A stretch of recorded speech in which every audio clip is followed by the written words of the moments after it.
দুর্নীতি নিয়ে নীরব, যোগ্যদের সঙ্গে অযোগ্যদেরও পাশে মুখ্যমন্ত্রী মমতা বন্দ্যোপাধ্যায়। আজ নেতাজি ইন্ডোর স্টেডিয়ামে চাকরিহারাদের সঙ্গে বৈঠকে মুখ্যমন্ত্রী বলেন, প্রথম কাজ যোগ্যদের রক্ষা করা, তারপরে অযোগ্যদের দেখব। কাদের অযোগ্য বলা হলো, কেন বলল, সবকিছু দেখব। কিভাবে চাকরিহারাদের চাকরি রক্ষা, আইনি লড়াইয়ের ঘোষণা। যোগ্যদের চাকরি কোনো মতেই যাবে না। আপনারা স্কুলে যান, কেউ আপনাদের স্কুলে যেতে বারণ করেনি। স্কুলে যান, পড়ান।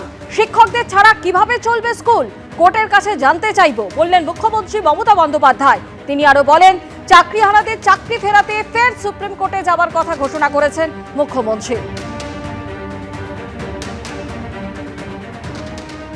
আমরা অভিষেক মনু সিংভিকে বলছি, আমরা কপিল সিব্বলকে বলছি, আমরা রাকেশ দ্বিবেদীকে বলছি, আমরা কল্যাণ ব্যানার্জিকে বলছি, আমরা প্রশান্ত ভূষণকেও বলতে বলেছি, এবং তাছাড়াও আরো অনেক লিগাল ফার্ম থাকবে যারা রাজ্য সরকারের হয়ে যোগ্য টিচারদের সমর্থনে আইনের লড়াই করবে।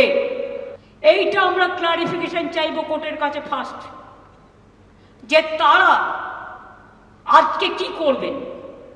আপনারা যে বললেন নতুন করে পরীক্ষা নিয়ে লিস্ট করতে, আগে আমাদের জানতে হবে যে স্কুলের বাচ্চাগুলোকে তারা পড়াতেন, যারা স্কুলে যেতেন, যারা কাজ করতেন, যারা শিক্ষক শিক্ষিকারা আজও স্কুলে অনেকে যাচ্ছেন, তাদের জন্য আপনাদের কি ক্ল্যারিফিকেশন।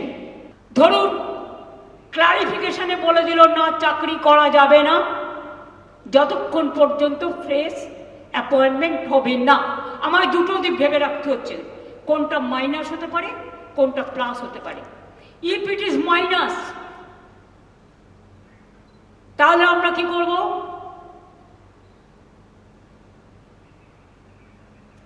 মাইনাসেরটা আমার না বলাই ভালো, আমার মাথায় কিছু আছে। আমি ধরে নিচ্ছি এটা প্লাস হবে। যারা যোগ্য তাদের চাকরি নিশ্চিন্ত করার দায়িত্ব সরকারের।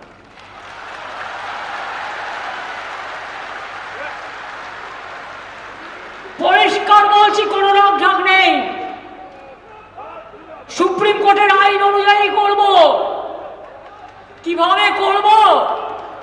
যখন কেউ পথ দেখায়, পথের মধ্যেই পথ খুঁজে নেয়।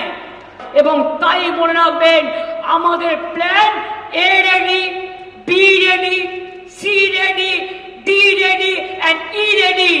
মনে রাখবেন, এই যোগ্য টিচারদের চাকরি যাতে কোনোভাবে না যায়। যদি বলে তোমাকে 2 মাসে প্রসেস করতে হবে, আপনাদের তো কেউ চাকরি টার্মিনেট করেনি এখনো পর্যন্ত, করেছে কি? কোন নোটিশ পেয়েছেন? আপনার বিরুদ্ধে দুর্নীতি না যদি প্রমাণ করতে পারে, তো কি আপনাকে কেউ যেতে বারণ করেছে? যান না, আপনি আপনার কাজ করুন না।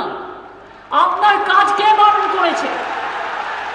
আপনারা বাচ্চাদের শিক্ষা দেবেন না, আপনারা বাচ্চাদের পড়াবেন না, আপনারা স্কুলগুলোতে ক্লাস করবেন না।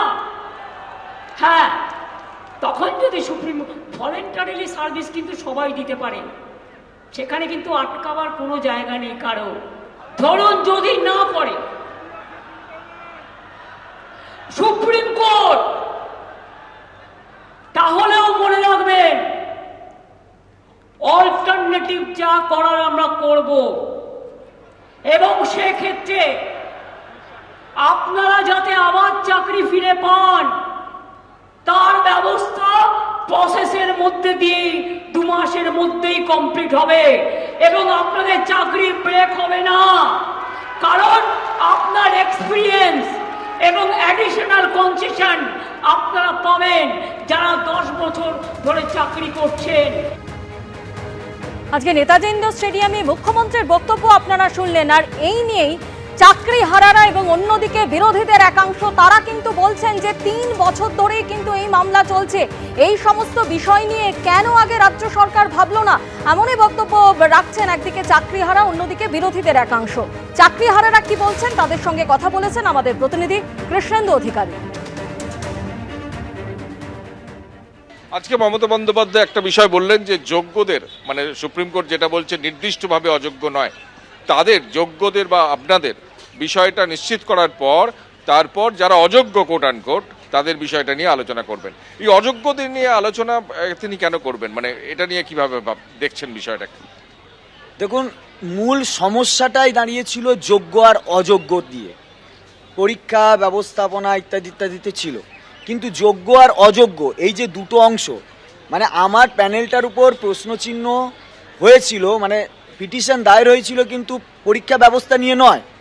এই অযোগ্যরা ঢুকে অবৈধভাবে চাকরি পেয়েছিল তার জন্যই, এবং তার জন্যই আমরা বিপদগ্রস্ত হয়েছি। তাই আমরা এই যে অযোগ্যদের কারণে যদি আমাদের প্রতিবন্ধকতা তৈরি হয়েছে এবং আগামীতেও হবে, কারণ অযোগ্য আর যোগ্য, অর্থাৎ ওই যে আমি সেই চাল কাকরের কথাই যদি বলি, চাল আর কাকর একই সঙ্গে থাকলে তো দাঁত ভাঙবেই। মমতা বন্দ্যোপাধ্যায় ওদের সঙ্গে যে আলোচনা করবেন তাতে আপনারা মানে সন্তুষ্ট? না না, সেটা তার ব্যক্তিগত ব্যাপার, সে ব্যাপারে আমরা বলতে পারি না। আমরা বলবো না তার সঙ্গে বসবে কি বসবে না, সেটা তার ব্যক্তিগত ব্যাপার, তার রাজনৈতিক ব্যাপার। কিন্তু আমি চাইবো সব সময় যারা আমরা যোগ্য তাদের পক্ষে কথা বলতে, কারণ যোগ্যদের এন্টারটেনমেন্ট করতে গিয়ে অযোগ্যদের এন্টারটেনমেন্ট করতে গিয়ে যদি যোগ্যদের কোনো ক্ষতি হয় তাহলে সে যেই হোক না কেন তাকে কিন্তু আমরা কোনোভাবেই ছেড়ে কথা বলি। ভলেন্টিয়ারি সার্ভিসের কথা বলা হচ্ছে, এই শব্দ বন্ধে আপনারা সন্তুষ্ট? এখানে যারা আছেন প্রত্যেকে না না, মুকুটহীন রাজা কখনো সন্তুষ্ট হয় না। আমার নামের আগে ডেজিগনেশন অ্যাসিস্ট্যান্ট টিচার, আমি সেখানে সিভিক ভলেন্টিয়ারি এই শব্দবন্ধগুলো তো সন্তুষ্ট নয়, কোনোভাবেই সন্তুষ্ট নয়, কেউই নয়। না, এটাতে আমরা কেউই সন্তুষ্ট হতে পারি না। আমরা অ্যাসিস্ট্যান্ট টিচার ছিলাম এবং সেটাই থাকতে চাইছি, এবং থাকতে চাইছি মানে কি, থাকা উচিত। কারণ এই ডেজিগনেশন মোচার ক্ষেত্রে আমাকে অযোগ্য হতে হবে, কিন্তু আমি তো অযোগ্য নয়। কিন্তু কাল থেকে স্কুলে যাবেন, স্কুলে যাওয়ার কথা বলছেন, যে স্কুলে যাওয়ার ক্ষেত্রে তো কোনো বাধা নেই, মানে ভলেন্টিয়ারি সার্ভিস করতে তো বাধা নেই। স্কুল আমরা যেতে পারি, কিন্তু ওই স্কুলে যাওয়াটাও তো আমার কাছে চূড়ান্ত নয় যে আমি ওই স্কুলে চাকরিটা কন্টিনিউ করতে পারবো যেমন স্বাভাবিকভাবে ছিল, কারণ আমার টিকিটটা তো কোর্টে আটকে আছে। তাহলে আমি স্বাভাবিক সঙ্গে স্কুলে যাব, সেটা আমার মনে হয় যে আমরা যেতে পারবো না, কারণ রাস্তা ছেড়ে আমি সম্পূর্ণরূপে স্কুলেও যেতে পারবো না। তাই আমাকে হয়তো ব্যালেন্স করতে হতে পারে, কারণ আমি স্কুলে যেহেতু আমি বহাল থাকতে চাই এবং ওটা আমার অধিকার, কারণ আমাদের যে জায়গা, ন্যায়ের জায়গা, সেই ন্যায়ের জায়গায় অধিকার। তাহলে আমরা যেহেতু এখনই আমাদের মিটিংটা হলো, আমরা সবার সঙ্গে আলোচনা করব আগামী পদক্ষেপ কি নেব, স্কুল যাব কি যাব না, সেটা আমরা আমাদের বিবেচনার জায়গা থেকে দেখব, পর্যালোচনা করব, তারপরে সিদ্ধান্ত নেব। আপনাদের সবার উদ্দেশ্যে একটা প্রশ্ন, যে আপনারা কি সন্তুষ্ট আজকের বৈঠকে? আজকের বৈঠকে সন্তুষ্ট? উনি প্রথম কথা ভলেন্টিয়ারি সার্ভিস কথাটাই ওনার বলা মনে হয় যুক্তিযুক্ত হয়নি। আমরা চেয়েছিলাম যে আমরা যেরকম পদে ছিলাম, যেভাবে ছিলাম সেইভাবেই পুনর্বহাল থাকতে। উনি এই আশ্বাসটা 100% দিতে পারেননি। যেভাবে ছিলাম আমরা সেইভাবেই ফিরে যেতে চাই। এসএসসির ওয়েবসাইটে প্রকাশ করতে হবে, সেই লিস্ট নিয়ে সুপ্রিম কোর্টে যেতে হবে, এটাই আমাদের দাবি। যোগ্যদের লিস্ট পিডিএফ আকারে এসএসসি সার্ভারে পাবলিশ করে রিভিউ পিটিশন করা, এটাই আমরা চাই, এটাই আমরা চাই। আপনারা কাল থেকে স্কুলে যাবেন? আমরা যাব না, আমরা স্কুলে যাব না। যতক্ষণ পর্যন্ত ফিরিয়ে দিতে হচ্ছে না, আমরা যাব না স্কুলে। মমতা বন্দ্যোপাধ্যায় একাধিক প্রতিশ্রুতি দিলেও অন্তত একটা বড় অংশ যারা চাকরিহারা তারা বলছেন তারা সন্তুষ্ট নন, এবং তারা স্কুল যাবেন কিনা এখনো নিশ্চিত নয়।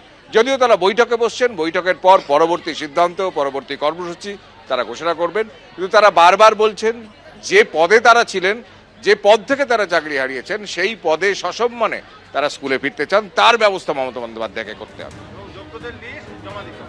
ক্যামেরায় শ্যামল জানার সঙ্গে কৃষ্ণেন্দু অধিকারী, এবিপি আনন্দ, কলকাতা।